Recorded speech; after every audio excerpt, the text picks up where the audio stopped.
여러분 안녕하십니까? KBS 9시 경남 뉴스입니다. 민선 8기 1주년을 맞아 경상남도 자치행정의 성과와 과제를 짚어봅니다. 박완수 경남지사는 우주항공청 설치와 기업 투자 유치에 나서는 등 경남 경제의 구조 개선에 집중하고 있다고 밝혔고, 박종훈 교육감은 아이톡톡 프로그램 등 미래 교육의 방향을 제시하고 있다고 주요 성과를 내세웠습니다. 먼저 천현수 기자의 보도입니다. 박완수 경남지사는 경남의 주요 현안이 1년 동안 착실히 진행되고 있다고 설명했습니다. 사천우주항공청 특별법은 국회 여야와 협의를 계속해 이달 중 통과가 유력하다고 밝혔습니다. 향후 절차도 최대한 단축해 올해 안 개청을 자신했습니다. 부산 경남 행정통합은 오는 12일 박형준 부산시장과 함께 여론조사 결과를 공개하고 향후 일정을 논의한다고 설명했습니다. 박 지사는 지난 1년 동안 경남에 10조 원 가까운 투자 유치를 했다고 밝혔습니다. 청년이 선호하는 서비스와 관광 등의 일자리를 많이 만들어 지방 소멸에 대응하도록 경남 경제 구조를 바꾸는 투자란 것입니다. 청년들이 경남제입니다. 소프트웨어 콘텐츠 부분의 산업을 좀 육성해야 되겠다. 3선으로 9년째 임기를 보낸 박종훈 경남교육감. 모든 학생이 보유한 스마트 단말기와 인공지능을 결합한 미래교육 아이톡톡이 성공 단계라고 밝혔습니다. 지난달 30일 이주호 교육부총리가 현장 수업을 참관했고 전국 시도교육청이 도입을 준비 중이라는 것입니다. 인공지능의 수준에서 만들어낸 그 솔루션을 선생님과 학부모에게 드리는 그 첫 작품이 9월달에 나옵니다. 기대해 주십시오. 하지만 경남교육청은 행복교육 예산 삭감과 스마트 단말기 보급 등의 경남도 의회와 충돌이 잦은 점이 걸림돌입니다. 민선 8기 첫 한 해를 큰 과오 없이 보낸 경상남도와 경상남도 교육청. 앞으로 남은 임기 3년 동안 성과를 제대로 내야 하는 과제를 안고 있습니다. KBS 뉴스 천현수입니다. 하지만 민선 7기 때도 풀지 못한 민간 자본 유치 사업은 민선 8기 들어서도 해법을 찾지 못하고 표류하고 있습니다. 해묵은 선거 공신에 대한 보은 인사 논란도 거듭되고 있습니다. 이어서 과제를 손원혁 기자가 정리했습니다. 소송에 져 경상남도와 창원시가 1,660억 원을 물어준 마산 로번랜드 사업. 2천억 원 안팎의 돈이 물려있는 진해의 웅동지구도 위태롭습니다. 민선 8기 들어 경상남도가 꾸린 협의체도 실패하고 행정기관 간 소송으로 비화돼 있습니다. 민자도로인 마창대교와 거가대로의 재정 부담은 여전합니다.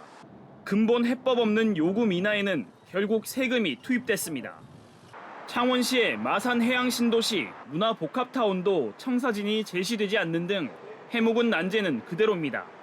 최근 합천군도 호텔 민간사업자 잠적으로 250억 원을 물어줘야 할 처지입니다. 학점투자금에 대한 반환, 이게 다 연결돼 있어서 이게 동시에 좀 터진다면 예산 운영에 굉장히 좀 어려울 적은 건 아닙니다. 보훈 인사 논란도 끊이지 않았습니다. 경남개발공사 사장을 시작으로 박완수 도지사를 지지했던 전직 도의원 6명이 잇따라 산하기관장에 기용됐습니다. 도지사 개인의 정치적 이해관계에 따라 아무나 공직자로 둔갑시켜 임명하라고 부여된 것은 아니다. 창원시도 창원문화재단과 레포츠파크 등 산하기관 인사를 두고 전문성 논란이 일었습니다. 본인이 직접 나와가지고 동의를 구하고 설득을 하고 설명을 하면 이게 또 달라진다. 본 인사가 나중에 또 해전문 인사로 가는 게 아닌가, 이런 것도 한번 지켜볼 필요성도 있고.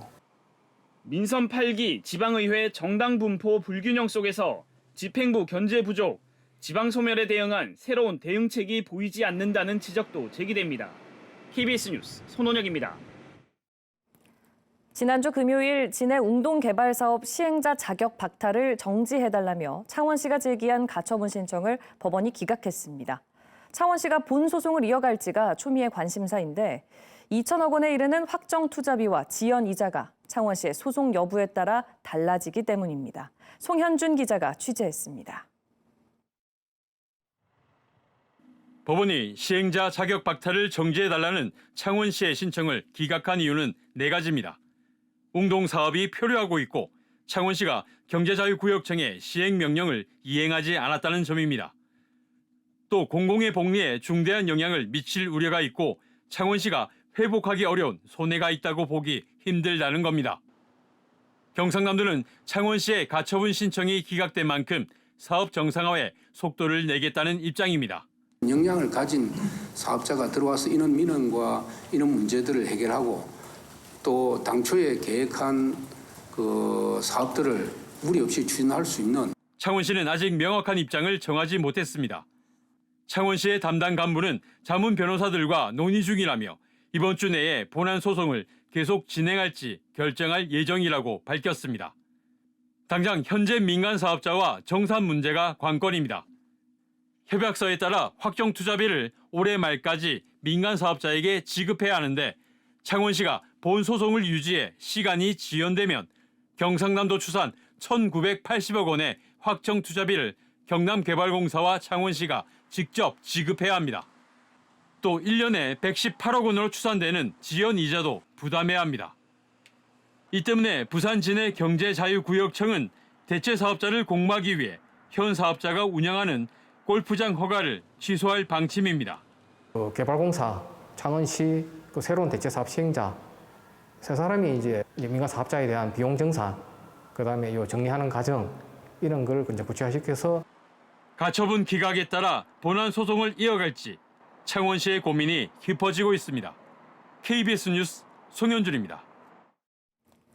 남해안 멸치잡이 어선들이 석 달 동안의 금어기를 마치고 오늘 첫 조업에 나섰습니다.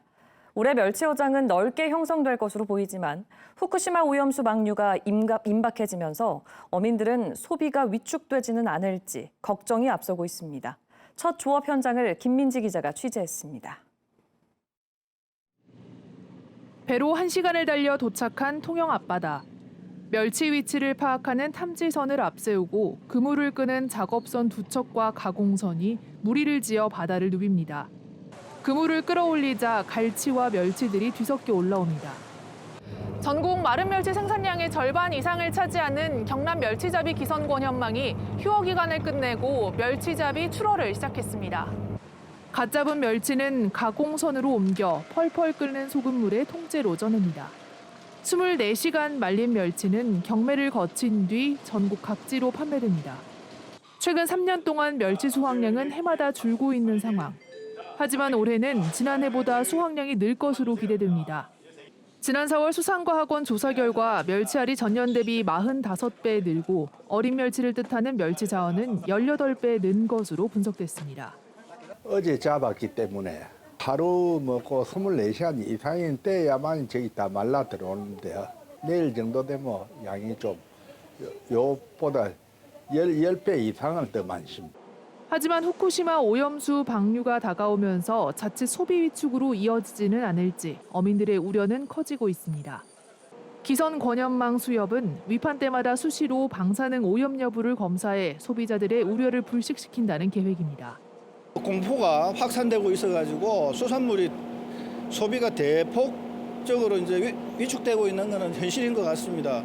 가장 위생적이고 가장 안전한 수산물을 공급하기 위해서 최선을 다하고 있다는 것은 여름바다를 은빛으로 물들이고 있는 남해안 멸치잡이는 내년 3월까지 계속됩니다.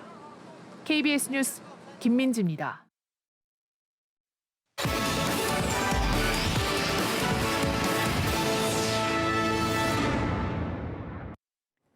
경상남도는 임시 신생아 번호를 부여받은 아동을 118명으로 확인하고 전수조사에 나섰습니다. 경상남도는 이 가운데 현재까지 20명을 확인한 결과 11명은 소재가 확인됐지만 9명은 출생신고를 하지 않은 채 입양됐거나 베이비박스 유기 등이 의심돼 경찰에 수사를 의뢰했다고 설명했습니다. 또 오는 9일까지 나머지 98명도 가정 방문 등을 통해 아동의 소재와 안전을 직접 확인한다고 밝혔습니다. 민주노총 경남지역본부가 오늘 경남도청 앞에서 기자회견을 열고 오는 15일까지 2주 동안 총파업에 돌입한다고 밝혔습니다. 민주노총 경남본부는 모레 창원광장에 이어 오는 12일 경남도청 앞에서 지역 단체들과 함께 민중대회를 열어 노조 탄압 중단과 오염수 해양 투기 중단, 언론 집회 시위의 자유 보장 등을 촉구할 계획입니다. KBS가 보도한 촬영물 유포 협박 사건과 관련해 경남 지역 44개 여성단체들이 오늘 창원지법 앞에서 기자회견을 열고 가해자에 대한 엄중한 처벌을 촉구했습니다. 여성단체들은 가해 남성이 동영상 유포를 빌미로 피해자로부터 수천만 원을 빼앗은 뒤 재판 중 잠적한 이번 사건에서 사법기관이 가해자를 구속하지 않았다며 피해자 보호를 위해 가해자의 신상을 공개해야 한다고 주장했습니다. 조규일 진주시장이 오늘 취임 1주년 기자회견을 통해 시민이 믿고 의지할 수 있는 시정을 펼치겠다고 밝혔습니다. 진주시는 서부경남 KTX와 우주산업 클러스터, 공공기관 2차 이전 등으로 위기와 기회가 공존해 있다며 진주 K기업가 정신 확산과 항공우주산업 육성 등을 차질 없이 진행하겠다고 했습니다. 국토교통부의 디지털 트윈 시범 사업에 진주와 사천, 대전 등 전국 7개 지자체가 선정됐습니다. 디지털 트윈은 실제 사물을 가상세계의 동일한 3차원 모델로 구현하고 시뮬레이션을 기반으로 의사결정을 지원하는 기술입니다. 진주와 사천은 도로 안전성 평가와 선형 개량 시뮬레이션 모델 개발로 높은 점수를 받았습니다. 쌍용 자동차를 인수한 KG 모빌리티가 함양의 전기차 업체 에디슨 모터스의 최종 인수 예정자로 선정됐습니다. KG 모빌리티는 전기버스를 내세워 세계 시장에 진출하는데 에디슨 모터스 인수가 유리할 것으로 보고 인수 추진에 나섰다고 밝혔습니다. 앞서 에디슨 모터스는 지난 1월 창원지법으로부터 기업 회생 절차 개시 결정을 받은 뒤 회생 인가 전 인수 합병 절차를 진행해 왔습니다. 경남의 방위산업체들이 폴란드의 석박사급 인재 50명을 국방기술 인력으로 키우는 사업에 참여합니다. 이는 한국과 폴란드 정부의 방산협력 업무 협약에 따른 것으로 현대로템과 한국항공우주산업, 한화에어로스페이스가 참여합니다. 폴란드 인재 50명은 내년부터 2030년까지 카이스트를 중심으로 국내에서 교육을 받게 됩니다. 75살 이상 창원 시민은 시내버스를 무료로 탈 수 있는 어르신 무임 교통 조례안이 만들어졌습니다. 지원금 규모는 한 달에 8차례 무료로 탈 수 있는 한 해 13만 9,200원 정도로 6만 명이 혜택을 볼 것으로 예상됩니다. 창원시는 65살 이상 시내버스 무료화를 위한 3단계 이행 계획을 세웠고 1단계로 오는 10월부터 75살 이상 시민에게 우선 적용된다고 설명했습니다. 창원시의회 국민의힘 의원들이 보도자료를 통해 김민하 의원은 민주성질을 폄훼하지 않았다며 김 의원에게 사과와 사퇴를 촉구한 민주화 운동단체들이 오히려 사과해야 한다고 요구했습니다. 경남 소식이었습니다.